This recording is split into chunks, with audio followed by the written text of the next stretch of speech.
अस्सलामुअलैकुम, सलाम अदा हेलो टू एवरीवन। उम्मीद करते हैं कि आप सब लोग खैरियत से होंगे। सुबह बखैर। और जहाँ तक बहुत सारी चीज़ें हम रोज़ डिस्कस करते हैं, वहाँ पर एक चीज़ होती है रिसोर्सेज। अगर आपके पास बहुत सारे रिसोर्सेज हैं और अगर उनका इस्तेमाल आपको नहीं आता तो वो रिसोर्सेज यूज़लेस हो जाते हैं।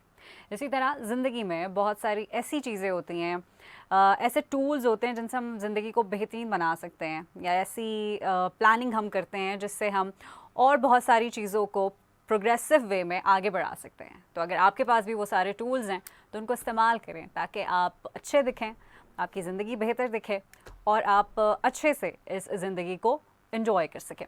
अब बात कर लेते हैं, कुछ बहुत इम्पॉर्टेंट चीज़ें हैं जो कि आपसे डिस्कस करनी है।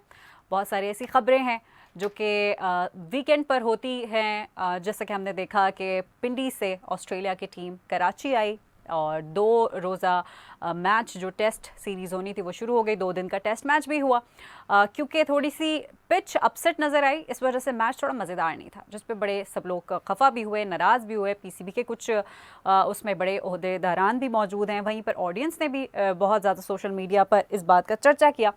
लेकिन जनाब, जहाँ तक खेल हो रहा है, सियासत हो रही है, वहाँ पर कुछ ऐसे लोग हैं जिनके घर में कोई खुशखबरी आई है, कोई एक न्यू एंट्री हुई है, वहीं पर हम ये देखते हैं कि कोई बीमार भी पड़ गया है। जी हाँ, मैं बात कर रही हूँ पाकिस्तान के पॉप स्टार आतिफ असलम की। आपके और मेरे फेवरेट, कौन नहीं जानता आतिफ असलम को, किसी तारुफ के मोहताज नहीं है।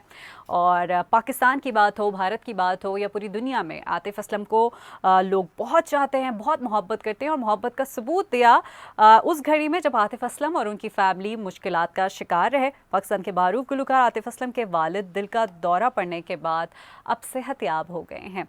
अल्लाह का लाख शुक्र है, सोशल मीडिया पर लोगों ने अल्लाह का शुक्र अदा किया और आतिफ असलम और उनके घर वालों के लिए नेक दुआएं और नेक तमन्नाओं का इजहार किया। इंस्टाग्राम पर स्टोरी शेयर करते हुए आतिफ असलम ने हम देखते हैं कि मदाहों का शुक्रिया भी अदा किया और उन्होंने कहा कि पिछले चंद रोज़ हमारी फैमिली के लिए ख़ास मुश्किल में रहे, हम काफ़ी ज़्यादा परेशान रहे, मेरे पास टाइम नहीं था कि मैं अपने फ़ैन्स के मैसेजेस का जवाब देता, लेकिन क्योंकि अब उनके फ़ादर सेहतयाब हो गए हैं और वो मुश्किल सिचुएशन से बाहर आ गए हैं, तो उन्होंने कहा है कि जल्द ही मैं अपने फ़ैन्स के बीच में हूँगा और कुछ ही दिन में वो अपने ट्विटर अकाउंट से और फेसबुक अकाउंट से फ़ैन्स को रिप्लाई भी करेंगे। उन्होंने कहा कि ये वक्त बहुत मुश्किल था मेरे लिए कि मैं ऑनलाइन नहीं आ सका, और ऑनलाइन ना आने से उन्होंने कहा कि आई एम श्योर कि मेरे जो फ़ैन्स थे वो मेरा इंतज़ार कर रहे होंगे। लेकिन उन्होंने कहा कि मेरी कुछ ऐसी मसरूफ़ियात थी, कुछ ऐसी मुश्किल थी जिसमें मेरी फ़ैमिली को मेरी पहले ज़्यादा ज़रूरत थी, तो बस मैंने अपना टाइम फैमिली को दिया। और अब मैं बाकायदा तौर पर, क्योंकि उनके फ़ादर सेहतयाब हो गए हैं, तो अब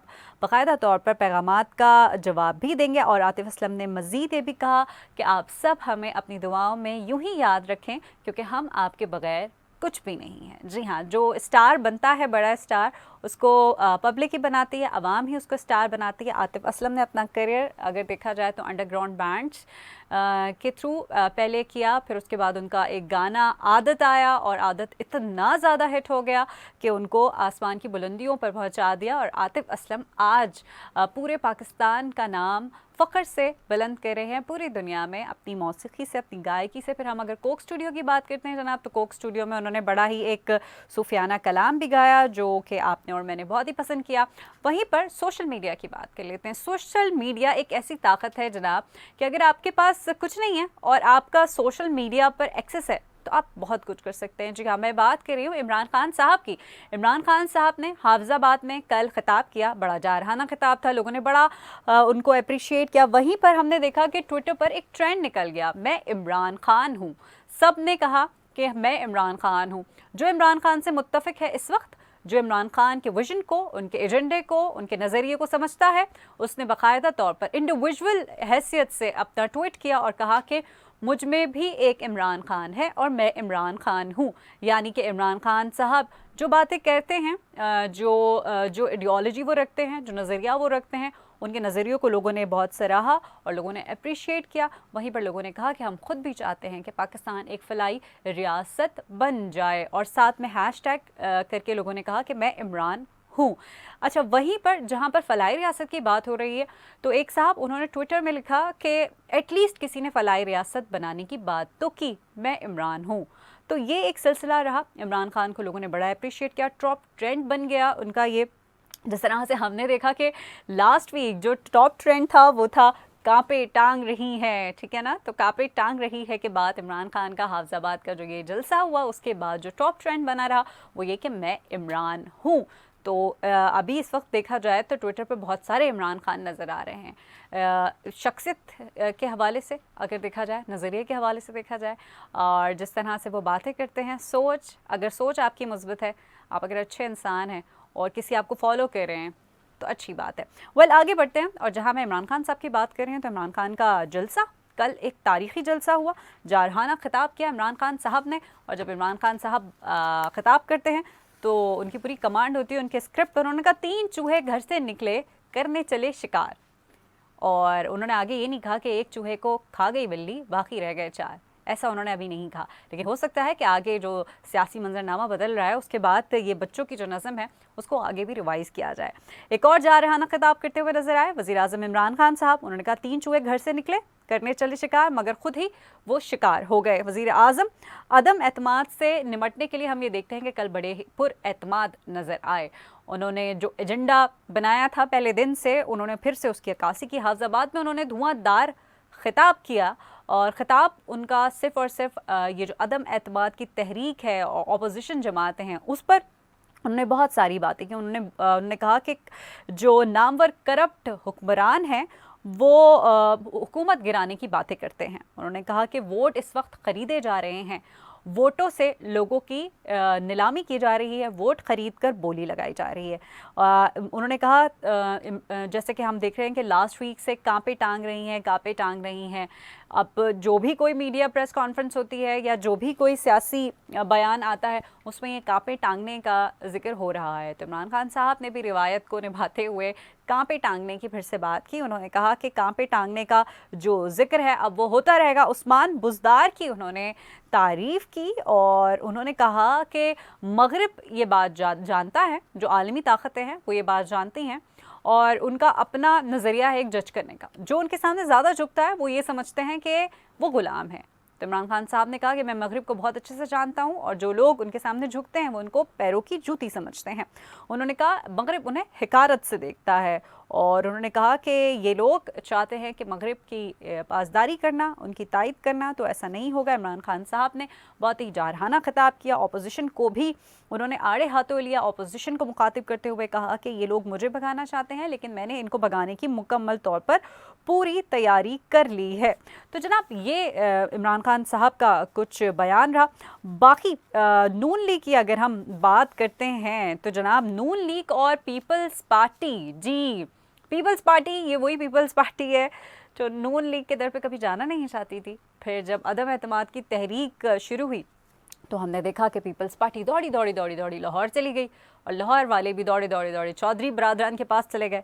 और अब ये सारे लोग दौड़ भाग करके एक साथ लाउंज में बैठे नजर आते हैं, कभी कभी टेबल टॉक करते हुए नजर आते हैं, कभी खाना खाते हैं, कभी चाय पीते हैं, कभी ड्राइंग रूम में नजर आते हैं। तो जनाब नून लीग और पीपल्स पार्टी परवेज़ इलाही को पंजाब की वजारत देने पर रज़ामंद हो गए हैं। जी हाँ, रज़ामंदी कर दी है। चलें कहीं से तो ये एक कहते हैं ना कि इनमें आपस का जो इत्तेहाद है उसका कोई नतीजा निकलता हुआ नज़र आया। अपोजिशन ज़राए का ये बताना है कि चौधरी परवेज़ इलाही को वज़ारत आला देने से मुतालिक ऐलान 24 घंटे के अंदर किया जाएगा। और ज़राए का जनाब ये भी कहना है कि पीपल्स पार्टी और नून लीग की आमादगी का पैगाम पीपल्स पार्टी की सीनियर रहनुमा ने काफ लीग तक पहुंचा दिया है। और ये भी कहा है कि मुस्लिम लीग काफ के सरबराह जो चौधरी शुजात हुसैन साहब हैं, उन्होंने गुज़िश्ता रोज़ ये कहा था कि हमारी जमात किसी कशमकश का शिकार नहीं है, बल्कि हम जो भी ओपिनियन रखते हैं या हम जो भी स्टैंड लेंगे या जो भी हम एक्शन लेंगे हम उसमें बहुत ही ज़्यादा पुरएतमाद होंगे।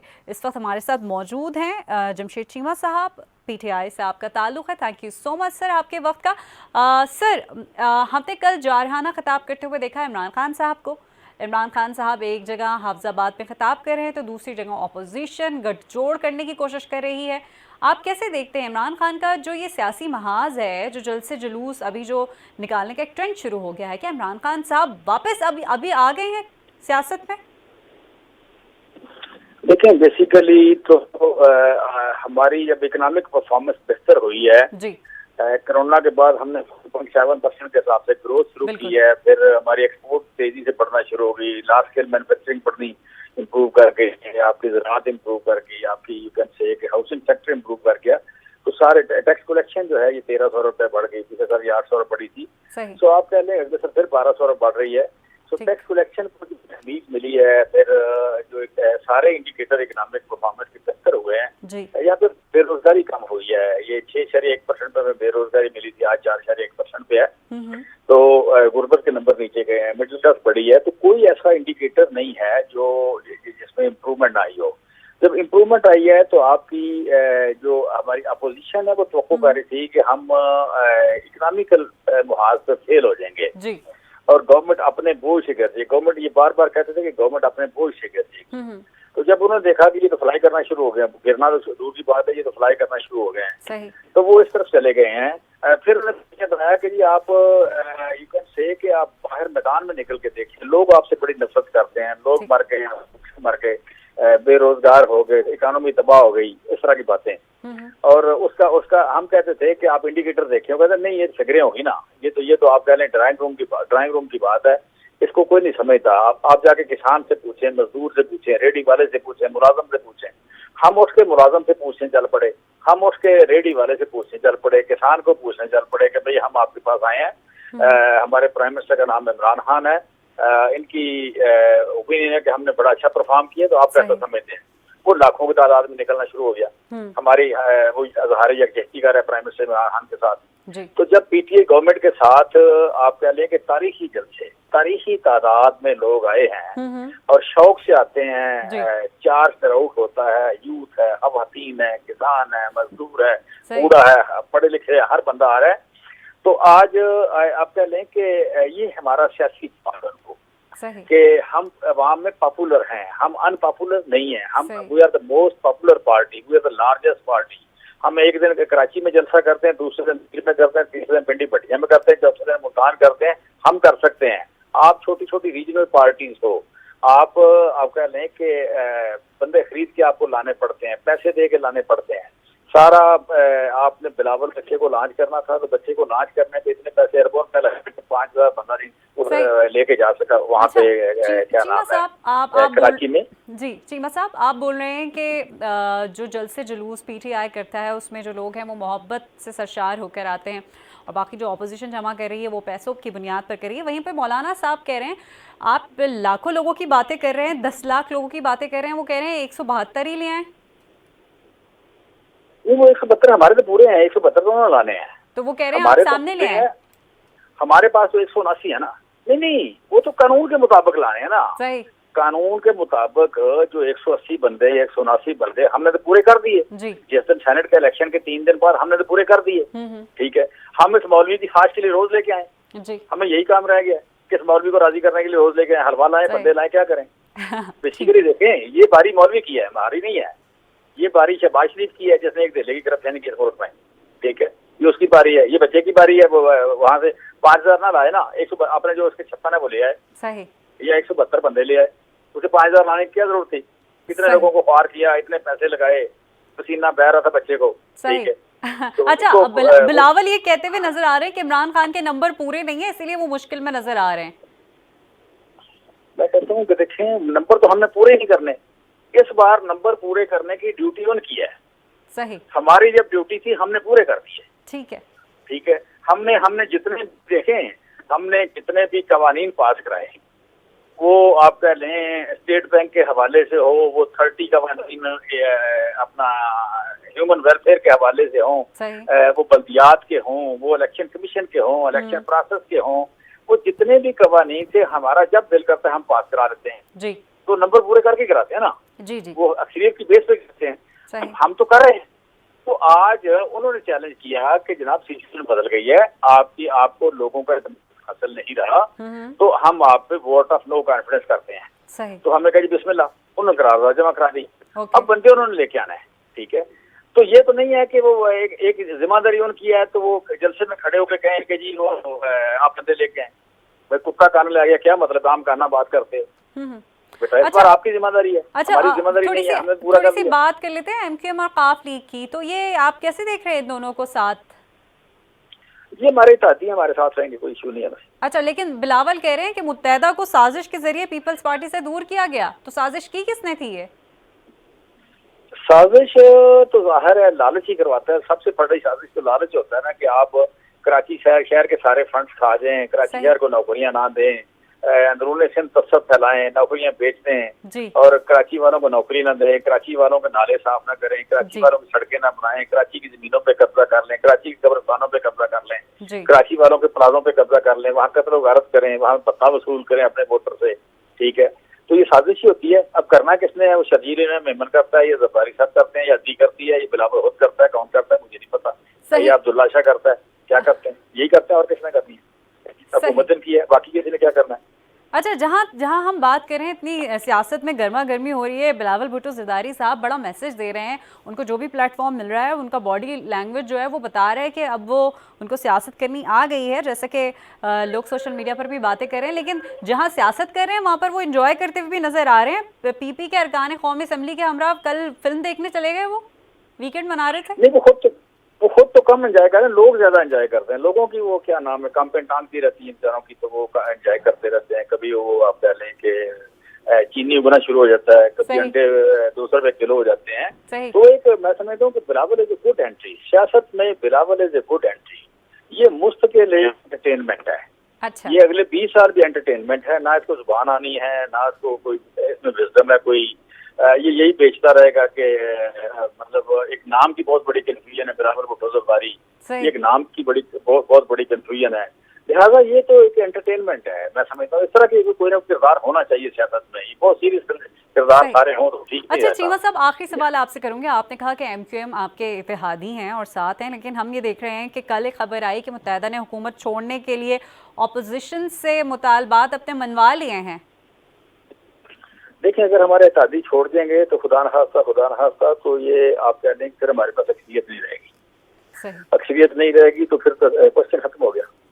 तो ये तो इत्तेहाद होता हुआ नजर आ रहा है। उन्होंने कह दिया कि अगर ऐसा हो गया तो गवर्नर उन्हीं का होगा, MQM का। अच्छा, तो वो मैं कहता हूँ जब इत्तेहादी अगर खुदा न खास्ता छोड़ते हैं तो फिर तो ये डिफरेंट बात होगी ना। लेकिन मैं नहीं समझता कि इत्तेहादी हमें छोड़ रहे हैं, बिल्कुल ऐसा नहीं होगा। क्योंकि देखिए, अगर गौर करें तो चीजें लॉजिकल होती हैं। इनके जितने भी जुल्म किए हैं MQM पे जो जुल्म हुए हैं वो सारे के सारे पीपल्स पार्टी करती है। अच्छा। पीपल्स पार्टी ने किया है। आज भी देखें ना, ये ऐसा जुल्म है जो हर रोज होता है। सही। कि एक कराची शहर है जो 2.5 करोड़ का 2.25 करोड़ का शहर है, उस शहर के सारे वसाइल वहाँ बैठ के उनके सीने पे बैठ के अब्दुल्ला शाह खा जाए, ठीक है। वो पैसे उठा के घर ले जाए, दुबई ले जाए, अमेरिका ले जाए, ठीक है, या अंदरूनी सिंध ला के लगा दे, वहाँ पे ना लगाए।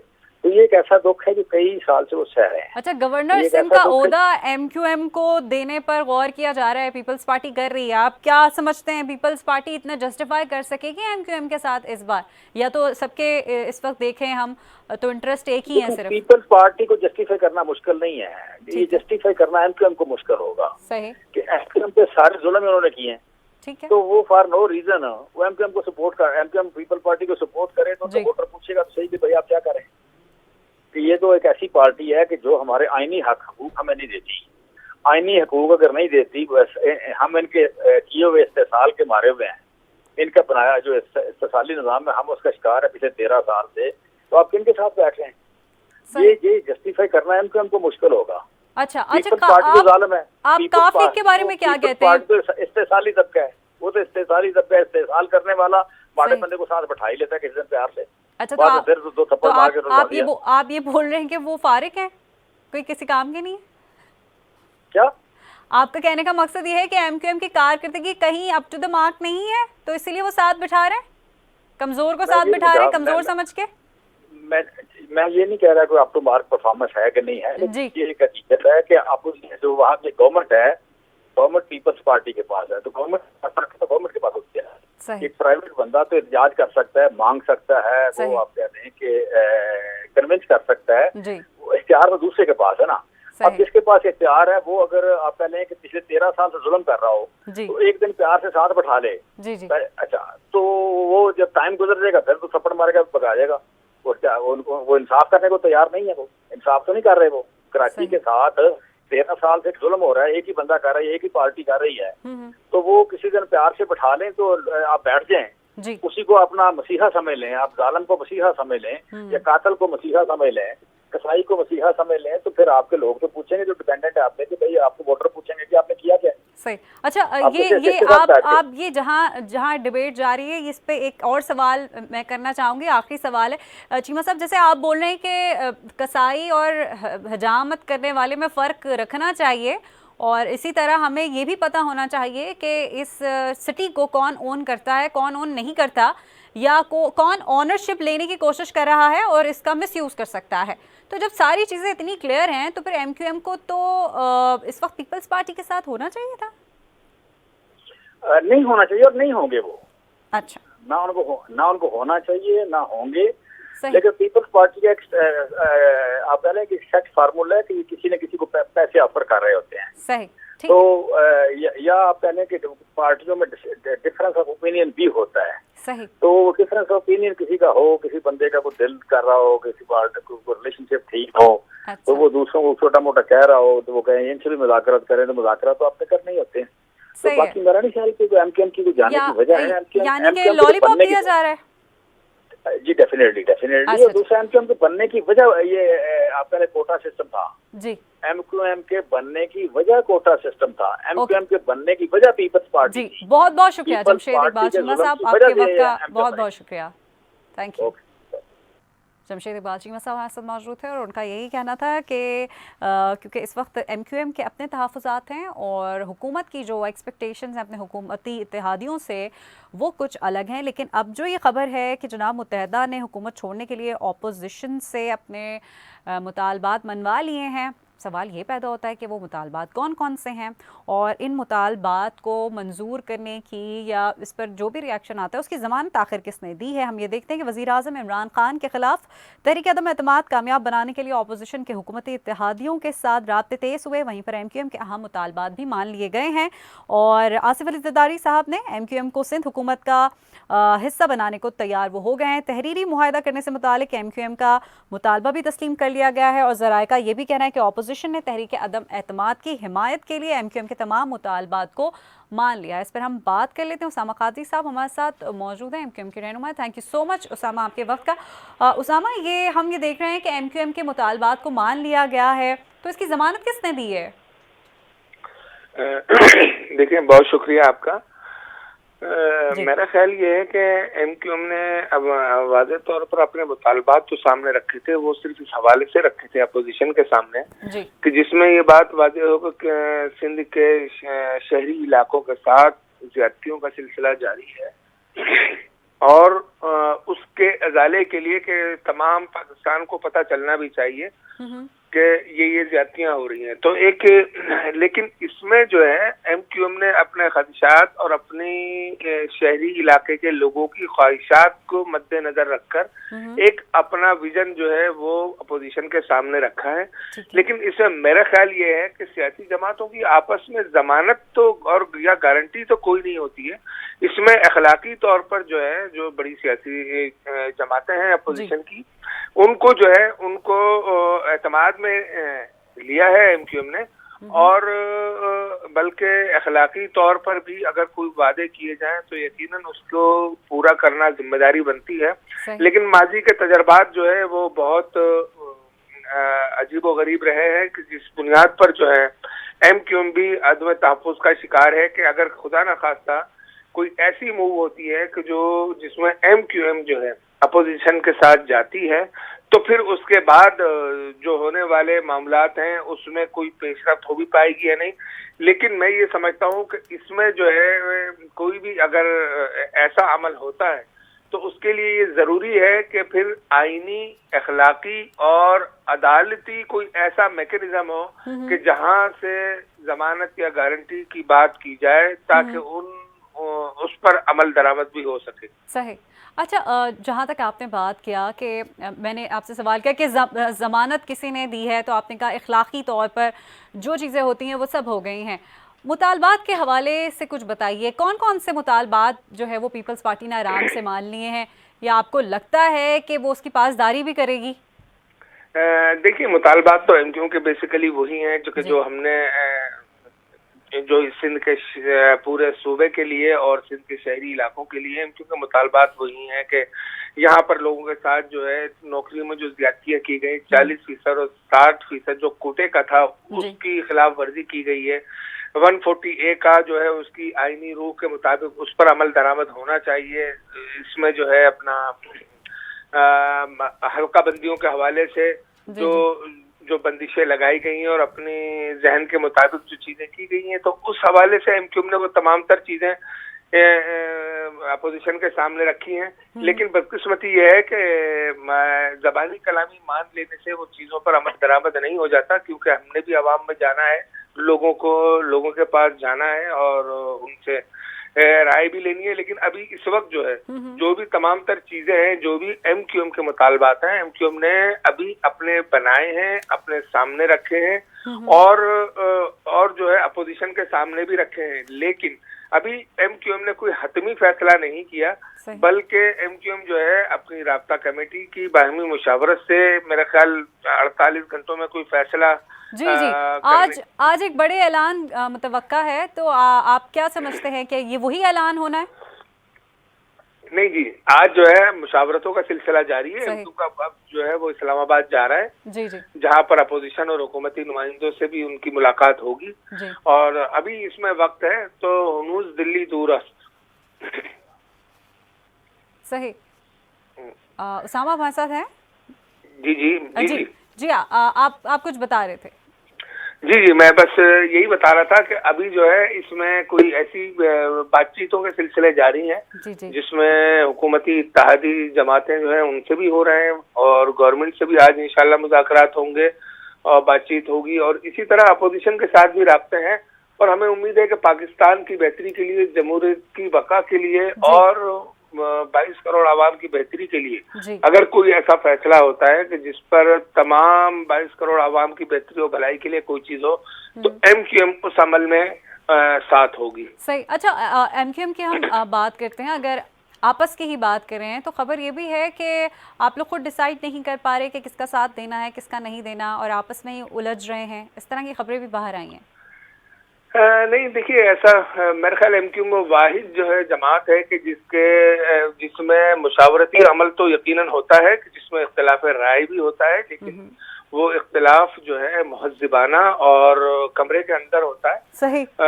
इख्तिलाफ तो यकीनन करने का हक जमहूरी जमातों में और जमहूरी लोगों के दरमियान होता है, तो बहुत सारे लोग जो है वो इस बात से मुत्तफिक भी हैं कि जमहूरी अमल को चलने के लिए हुकूमत का साथ दिया जाए या अपोजिशन का साथ दिया जाए, अपनी अपनी आरा है। लेकिन एमक्यूएम जो है इसमें राब्ता कमेटी के साथ साथ अपने तमाम जिम्मेदारान, कारकुनान और आवाम की मुशावरत से इस फैसले पर जाएगी।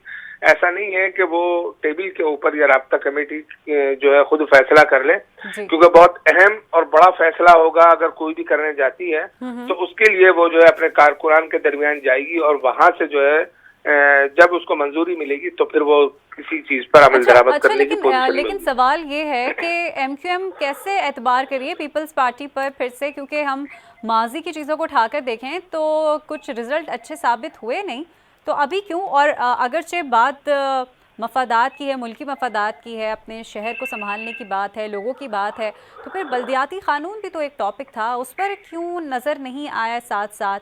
और सिंध हुकूमत तो बड़ी ही वजिद नज़र आई उस वक्त। देखिए, अहम तरीन चीज यही है कि बल्दियाती कानून में जो तरामीम की गई है जिससे तमाम तर इख्तियारात सूबा सिंध ने खुद ले लिए थे, तो एमक्यूएम का अहम तरीन मुतालबा भी यह है इसी तरह कि उसको जो है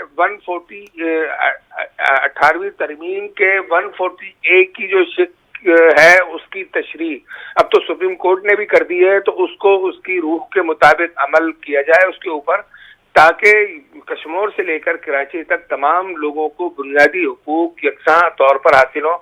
इसी तरह NFC अवार्ड को PFC अवार्ड से मशरूत किया जाए, ताकि वसाइल का जो इख्तियार है वो जो है वो ऊपर से नीचे की जानिब मुंतकली जो है ये बहुत जरूरी है। देखिए, माजी के तजर्बात एमक्यूएम के बहुत ही ज्यादा तकलीफ दे रहे हैं कि सूबाई हुकूमत ने कभी उस अपने एग्रीमेंट पर, अपने उन मामलात पर अमल दरामद नहीं किया कि जो भी हुए। तो MQM जो है तजब्जुब का शिकार भी है और बहुत एहतियात के साथ जो है अपने अपने कदम उठा रही है।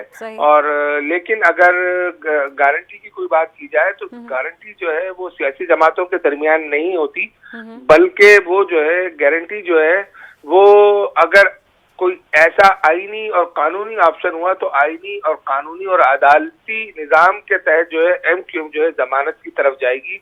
अदरवाइज जो है वो मुल्की मफाद में जो बेहतर फैसला होगा वो करने की पोजीशन में है और इंशाल्लाह मिलकर ही जो है कोई फैसला करेंगे जिसमें हमारे कारकुनान और मुशावरत से जो भी राय देंगे उस पर फैसला होगा। अच्छा, एक आखिरी सवाल आपसे करना चाहूंगी। मरकज और सूबे की हुकूमतों में MQM का हिस्सा होगा और गवर्नर सिंध का ओहदा MQM को देने पर गौर भी किया जा रहा है, ऐसा ही है? देखिए MQM ने कभी भी जो है ना इस किस्म के मामलात पर जो है वो कोई अपनी हतमी राय कायम नहीं की है, बल्कि MQM की बुनियादी 4-5 चीजें हैं कि आप जो है 140A को उसकी असर रूह के मुताबिक जो है उस पर इम्प्लीमेंट कराएं, आप NFC अवार्ड को PFC से मशरूत कराएं, इंतजामी, माली, सियासी इख्तियारात जो बल्दियाती इदारों के बनते हैं उसमें उनको जायज हिस्सा दिया जाए और जो ज्यादतियां नौकरियों में सिंध के शहरी इलाकों के लोगों के साथ जो की गई है उसको जो है खत्म किया जाए, बल्कि वापस लिया जाए और नए तरीके से जो है उन चीजों का अजाला किया जाए।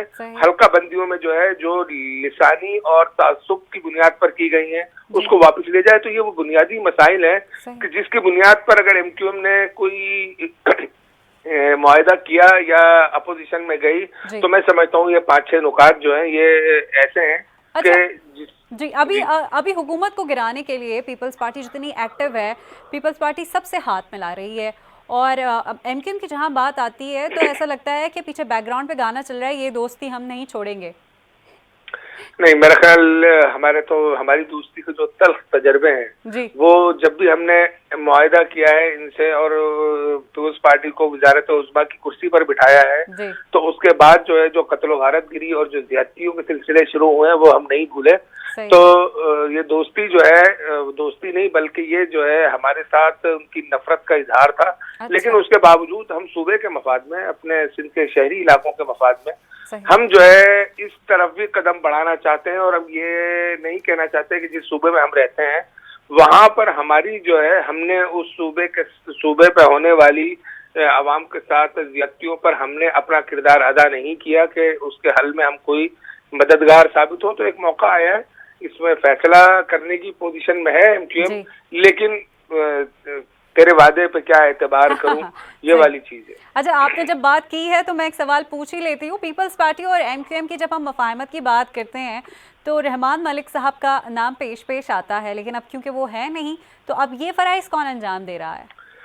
देखिए ये तो खुलेआम मीटिंग्स जो हैं शेड्यूल के मुताबिक हो रही हैं, सियासी जमातों में मुलाकातों के सिलसिले होते हैं और मेरा ख्याल ये है कि MQM की राब्ता कमेटी और पीपल्स पार्टी की जो आला क़यादत है उसके दरमियान हर दौर में हमेशा मुख्तलिफ मामलात पर बातचीत होती रहती है, इसी तरह दीगर सियासी जमातों से भी।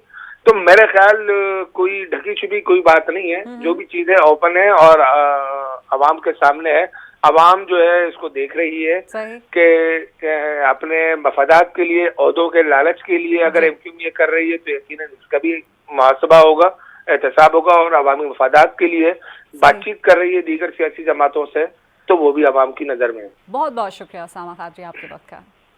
MQM के रहनुमा उसामा कादरी हमारे साथ मौजूद थे और उन्होंने कहा कि माजी की यादें तो इतनी कोई अच्छी नहीं है, लेकिन मुल्क के फ़ायदे के लिए, मुल्क की मफाद के लिए, मुल्क के लोगों के लिए, आवाम के लिए ये बहुत ज़रूरी है कि इस वक्त साथ बैठकर कोई हिकमत अमली तैयार की जाए। वहीं पर जो वादे हैं और जो इरादे हैं अब वो वफ़ा पीपल्स पार्टी करेगी या नहीं करेगी ये तो बोलना क़बल अस वक्त होगा, लेकिन जिस तरह से मुत्तहिदा ने हुकूमत को छोड़कर अपोजिशन से हाथ मिलाने की तैयारी जो कर ली है, अभी देखते हैं कि एक ऐलान मुतवक्के है आज, उसके बाद की सिचुएशन फिर क्लियर हो जाएगी। ऑस्ट्रेलिया और पाकिस्तान की टेस्ट सीरीज़ की बात कर लेते हैं जनाब। ऑस्ट्रेलिया हमेशा ही जब से ऑस्ट्रेलिया आई है पाकिस्तान तो ये कहा जा रहा है 24 बरस के बाद वो आए हमारे घर में, खुदा की शान है। कभी हम उनको और कभी अपने घर को देखते हैं और जिस तरह से ऑस्ट्रेलिया की टीम का पुरतपाक इस्तकबाल किया पाकिस्तानियों ने, यस वो बड़ा ही माइंड ब्लोइंग रहा।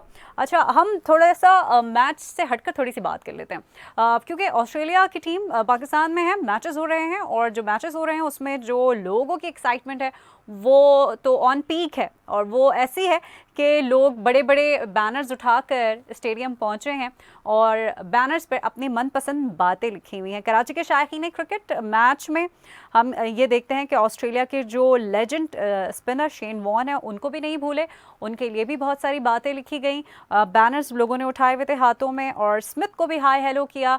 एक खातून वहाँ पर मौजूद थी अपने बच्चों के साथ, उन्होंने तो इनवाइट कर दिया भाई जनाब स्टीव स्मिथ को। वो कहती हैं कि स्टीव बराए मेहरबानी हमारे घर रात के खाने पर आ जाइए, मेरी अम्मी बहुत मज़ेदार सी बिरयानी बनाती हैं। तो स्टीव आप इनवाइटेड हैं, आपको तो ज़रूरत ही नहीं किसी की होटल वोटल जाने के लिए। पाकिस्तान के जो शायकीन क्रिकेट हैं उन सब ने अपने घर के दरवाजे आप सबके लिए खोले हैं। एक और नौजवान ने अपने बैनर में स्मिथ और कैप्टन को पैगाम लिखा और कहा कि हम चाहते हैं कि आपको पाकिस्तान सुपर लीग के 8वें सीज़न में कराची किंग्स की जानिब से खेलता देखें। उसी पर जनाब, क्योंकि क्रिकेट ऐसा है कि जिससे सबके सेंटिमेंट जुड़े होते हैं, फिर वो किसी सरहद को नहीं देखता, वो ये नहीं देखता कि कौन हमारे मुल्क का है कौन दूसरे मुल्क का है। वहीं पर विराट कोहली को भी याद करते हुए एक मद्दा नजर आए, उन्होंने कहा कि आप खेलें या ना खेलें, आप सेंचुरी करें या ना करें, आप मेरे हीरो हैं। एक और हम देखते हैं कि शायकीन ने मार्नस को मुखातिब करते हुए कहा कि मार्नस, क्या कभी तुमने लबे शीरी खाई है? नहीं खाई तो आ जाओ हम खिलाते हैं। तो जनाब ये बड़ा मज़ेदार सा पब्लिक की जानिब से एक रिएक्शन रहा। वहीं पर हम इस टेस्ट सीरीज़ की बात कर लेते हैं। ऑस्ट्रेलिया की पहली इनिंग्स में हम ये देखते हैं कि 8 विकेटों पर तकरीबन 505 रन्स बने हैं। दो दिन का ये खेल हुआ, क्योंकि पिच अच्छी नहीं है, पिच थोड़ी सी फेवरेबल नहीं है, जिस पर वसीम अकरम साहब भी बरहम नज़र आए पीसीबी पर, और अमीज़ राजा साहब उसकी क्लेरिफिकेशन देते हुए नजर आए। वहीं पर हम ये देखते हैं कि उस्मान ख्वाजा ने 160 रन्स स्कोर किए। एलेक्स की बात करते हैं तो 93 रन्स बनाकर वो बाबर आजम की गेंद पर बोल्ड हो गए। तो जनाब ये थोड़ी सी सिचुएशन रही। वहीं पर जहाँ पर खेल कूद की बातें हो रही हैं, वहाँ पर थोड़ी सी खाने पीने की बात कर लेते हैं। खेलना कूदना इंपॉर्टेंट है, वहीं पर खाना और अच्छा खाना बहुत ज़रूरी है। खाना तो बहुत ज़रूरी है, लेकिन उसके साथ आप अगर अपने डाइट में फ्रूट ऐड कर लेते हैं तो फ्रूट्स के भी अपने ही बेनिफिट्स हैं, उसकी अपनी अहमियत है। आप कौन सा फ्रूट क्या फ़ायदा देता है, कौन सा फ्रूट कब खाना चाहिए, सुबह खाना चाहिए, दोपहर को खाना चाहिए, रात को खाना चाहिए, ये सब हम जानेंगे। हमारे साथ मौजूद है हमारी रिपोर्टर गाजिया, और गाजिया आज हमें बता रही हैं इन फलों की कहानी। कैसी हैं गाजिया आप?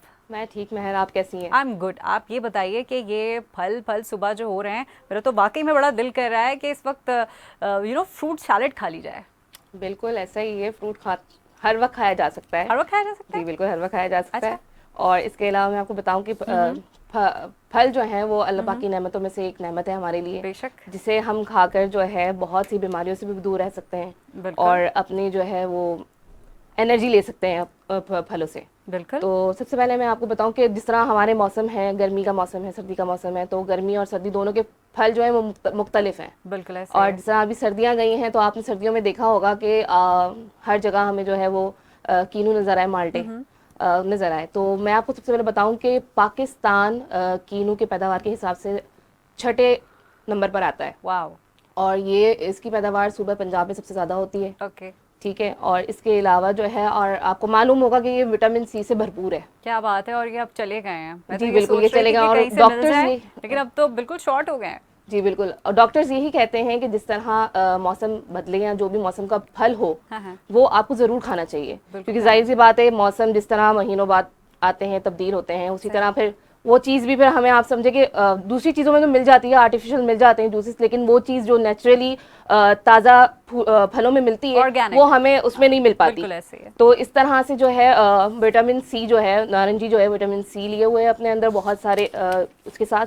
इसके बाद मैं आपको बताऊं तो मौसम सरमा का एक जो फल है वो है अनार। सही। अनार भी एक जो है मौसम सरमा का फल है और ये बहुत खास है, इसे सब पसंद करते हैं। सही। और इसमें जो है वो फाइबर, पोटेशियम और विटामिन सी और B6 से भरपूर होता है अनार। सही। और इसका इस्तेमाल जो है वो हमें बहुत सी बीमारियों से दूर रखता है। अच्छा गाजिया, मुझे आपने अनार की बात की तो मुझे वो बात याद आ गई कि पहले ऐसा होता था ना, लोगों के घरों में दरख्त लगे होते थे, लोग पत्थर मार के फल तोड़ लिया करते थे। जी जी बिल्कुल ऐसा ही है। जी बिल्कुल ऐसा ही है। लेकिन अब ऐसा नहीं है। नहीं, अभी भी ऐसा ही है। आप देखिए कि जहाँ जिस तरह आप गांव में देख लें, जहाँ पर ये इस तरह से दरख्त वगैरह लगे हुए होते हैं और इनके ऊपर फल भी होते हैं, तो लोग जो है वो बच्चे अमूमन ज्यादातर ऐसी हरकतें करते हैं कि पत्थर मार के जो है वो फल तोड़ लेते हैं। अच्छा, इसको तो ये जो पत्थर मारकर फल तोड़ने वाला जो मंजर है ना, इसको तो शायरी में भी बहुत सारे शायरों ने लिखा है, ऐसे ही जी है? बिल्कुल ऐसा ही है। इसके ऊपर मैं एक शेर आपको सुनाती चलूं। अच्छा, सुनाए कहते इरशाद, हैं इरशाद। इन शाखों पे फल फूल भी आते हैं, वाह वाह, अब तो पत्ते झड़ते हैं या पत्थर गिरते हैं। वाकई सही बात है। मतलब अब तो सिर्फ पत्थर मारते रहो, फल आते ही नहीं, ऐसे ही मगर है। फल के दरख्त है। बिल्कुल। इसके बाद मैं आपको अमरूद के बारे में बताऊं कि आजकल जो सीजन है वो अमरूदों का चल रहा है। आपने देखा होगा अमरूद हमें ज्यादा दिखते हैं, तो अमरूद जो है वो पाकिस्तान का बहुत मियारी फल है। और इसके अलावा इसके अंदर फाइबर, विटामिन ए और B6 और C से भरपूर होता है।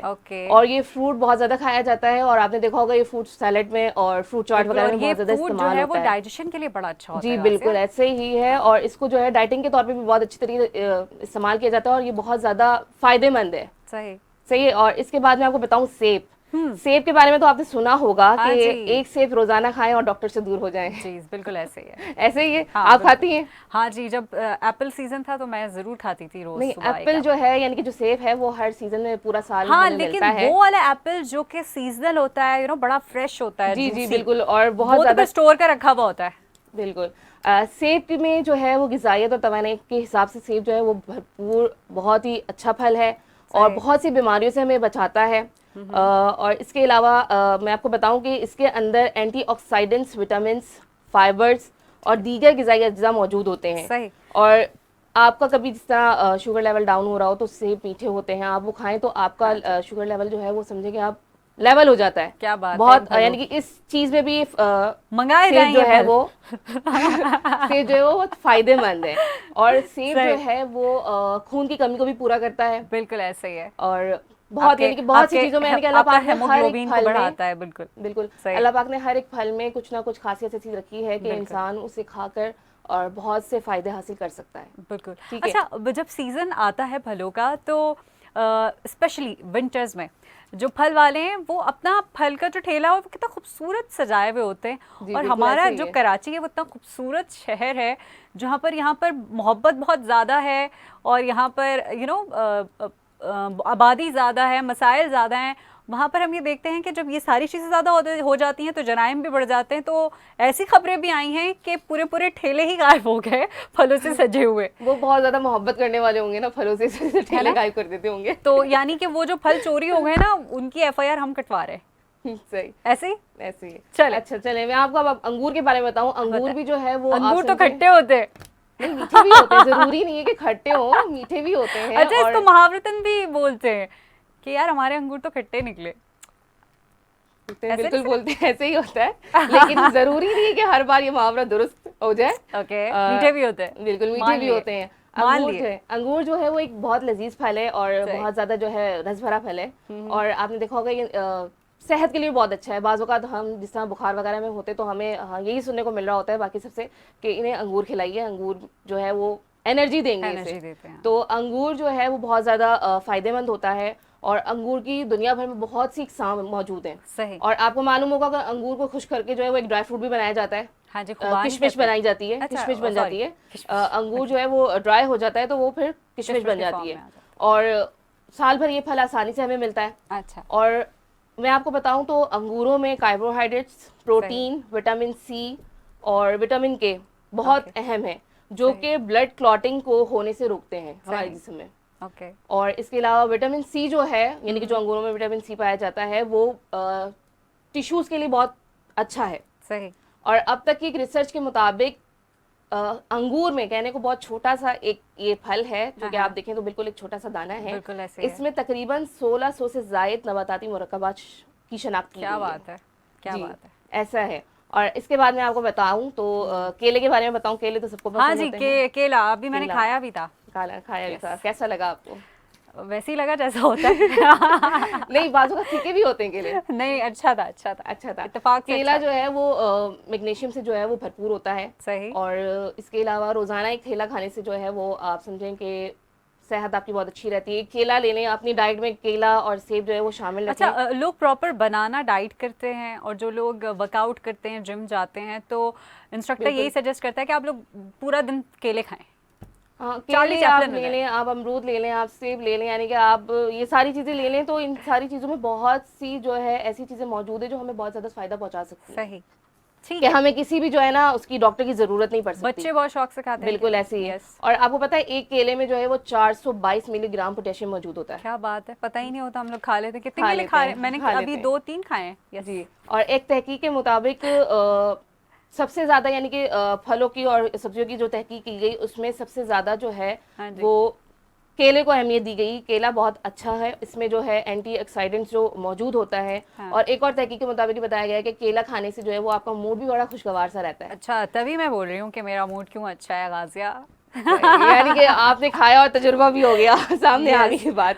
Well, अब मैं आपको ठीक है। बताऊं तो जिस तरह हर चीज़ का एक बादशाह होता है, उसी तरह फलों का भी एक बादशाह है। आपको मालूम होगा फलों का बादशाह कौन है? सही। अच्छा, कौन है? क्या क्या क्या? फलों का भी एक बादशाह होता है। फलों का आप- बादशाह है जी, वो आम कौन? है। बिल्कुल आम आपका, है। मेरा, हम और सबका फेवरेट। बिल्कुल बिल्कुल गर्मियाँ आते के साथ ही जो है वो हमें जो है वो आमों की शिद्दत बड़े बेसब्री से महसूस होती है कि हम बड़े लोग जो है बेसब्र ना, हो वो जाते हैं। दोस्ती के लिए भी आम की मिसाल देखते हैं। बड़ी आम की तरह बड़ी पक्की दोस्ती है इन लोगों की ना। सही, ऐसा होता है। बिल्कुल होता है। Okay। और आम जो है वो मौसमी गर्मा की एक सौगात है, और सही है। लोग जो है इसे बेतहाशा पसंद करते हैं, बहुत ज्यादा पसंद करते हैं, बहुत ज्यादा खाया भी जाता है।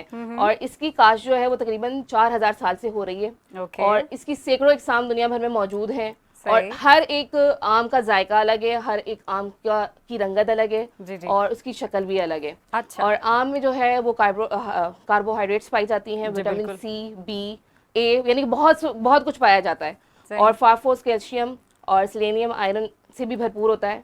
और आपको पता है कि आम, यानी कि जब आम आते हैं तो आम से पहले भी एक चीज, यानी कि आम की कच्चा आम जिसे हम कहते कच्चा हैं, आम जिसे कहते हैं, कैरी। केरी। कैरी अब या क्या, पता नहीं, आई डोंट नो क्या है, कैरी है शायद। तो जो आपको मैं बता रही हूँ गर्मी की जो शिद्दत है, हाँ, हाँ। केरी जो है वो उसको कम करती है, यानी कि Okay। आपको डिहाइड्रेशन से बचाती है। सही। केरी का शरबत जो है वो अच्छा, आपको गर्मियों में, हाँ, कैरी का जो शरबत है वो स्पेशली कहा जाता है कि जब लू चले, गर्मी बहुत बिल्कुल, ज्यादा हो, बिल्कुल। तो वो पीना चाहिए। बिल्कुल ऐसा ही है, ये मेरा आजमाया हुआ है। जिस तरह अब अम्मी जो है हमारी बनाती हैं घर पे, अच्छा। तो गर्मियाँ जैसी आती हैं, हम कभी बाहर से होकर आए तो अम्मी ने फटाफट भाई तो वो बस ठीक है, आप बनाई अभी हुई होती गर्मी है, आने वाली पानी है में गाजिया, घोला और ठंडे, आपको हम सबको पिलाना है कैरी बिल्कुल का बिल्कुल शरबत। ताज़े पानी में बनाएं, और आप यकीन करें उसको पीने के बाद आप बहुत ज़्यादा Energetic रिलैक्स हो महसूस जाते हैं। करते हैं और बहुत ज़्यादा एनर्जी फील करते हैं।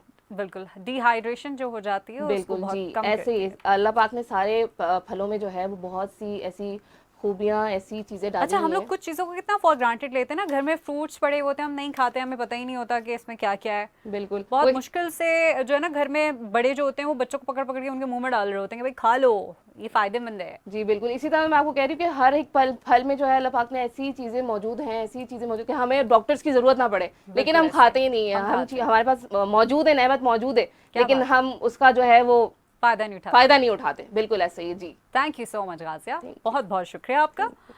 गाजी अफजाल हमें आगाह कर रही थी फलों के फ़वाइद से। फल एक बड़ी नेमत है जनाब, कुदरती तोहफ़ा है, कुदरत का अनमोल तोहफ़ा है, और इसमें बड़ी ग़िज़ायत छुपी हुई है।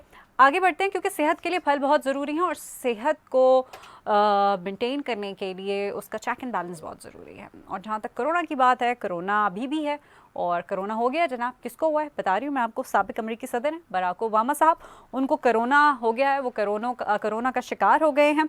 बराक ओबामा ने ट्विटर पर कोरोना में मुब्तला होने की इत्तला देते हुए बताया कि मेरा कोरोना टेस्ट मुस्बत आया है, जबकि कुछ दिनों से मेरे गले में खराश हो रही थी, लेकिन मैं ठीक महसूस कर रहा था।